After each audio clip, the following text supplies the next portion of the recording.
nag-meet me online kay Workman Me as virtual assistant. So that was way back 2016. Tapos, after that, we became friends. Like, usual friends lang. No romantic relationship. Nag-ila-ila mi ni Charlene sa 2016 online jobs na mo. Then, nag-meet up ni December, somewhere in December 2016, diri sa Davao. Pero, kuhan kami ato, casual lang. Walay, gwapa siya. Ako, normal lang. Normal na-appreciate ang kagwapa, pero wala pa yung intimate na kuhan dyan. Beautiful, beautiful, beautiful. There's something about your eyes. Tell me this feeling's unusual.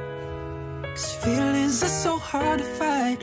No, it's a little soon, maybe, but I go anywhere. Take me, don't easy calling me, baby.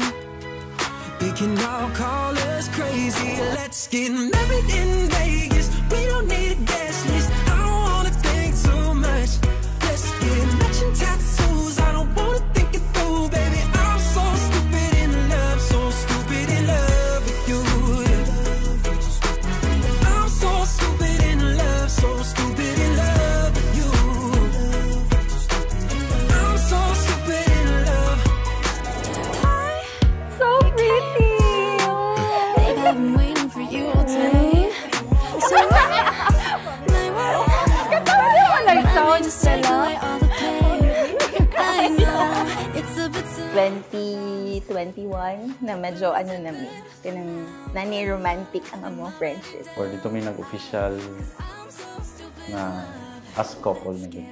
Kuan, ganahan kay ko siya kay kugihan. Tapos, like, makita gina ko na hardworking and very, siya, kanang seryoso. May kanang stricto. Not a typical type of guy na kanang pa-sweet sa first. Like, ko na, ganahan ko ginani na klase niya.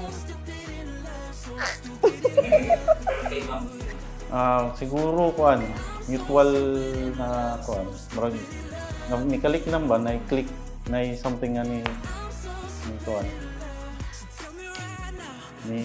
Basta, hindi mo ma-explain it. Tell me right now, before we calm down, can we make it work, baby? Let's find out. Let's get married in Vegas. We don't need a guest list. I don't wanna think so much. Let's get matching tattoos. I don't wanna think it through. Baby, I'm so stupid in love. Book a flight to Paris, only one way. What you think about sharing our last name? Let's get straight to I do. I don't wanna think it through, baby. I'm so stupid in love, so stupid in love with you. This is it. We're happy. Happy ko. Daghan kay kong makita. Tanan, I'm surrounded with my friends and family. Tapos, later, magkita na din sa akong room. So, syempre, happy. Excited. Ang pinaka ko excited. Then, medyo nabalaka gamay, pero mas more on excited ko na mas makauban ako siya forever. Officially. With the blessings sa taas. Two worlds colliding. I see forever in your eyes. You're everything to me, darling.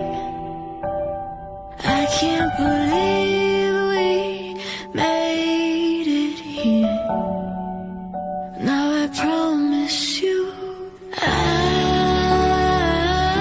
vow to love you and protect you for all this day of my life. From this moment onward, my heart belongs to you completely. Dili na ako makita ang kaugmaon nga wala ka. You are my future, my soul, ug ang aking ugma sa kahangturan. I vow to be your confidant, your partner, and your best friend, sharing all the joys and sorrows that come our way. I promise to love and with you in times of joy and to hold you close in times of sorrow. With every sunrise and sunset, I will be by your side, nurturing our love and building a life filled with warmth, compassion, and understanding.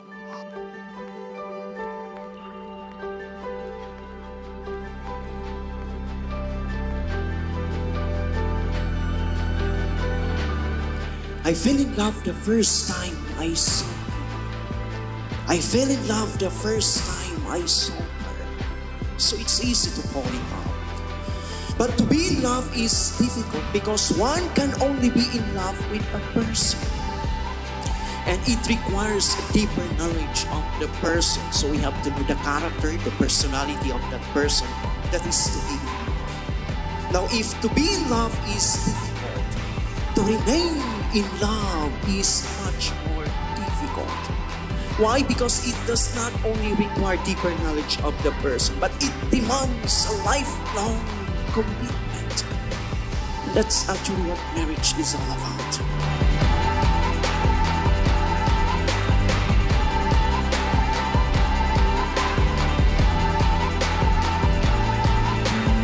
My dearest JR, as I stand before you today, I vow to love you unconditionally with every fiber of my being.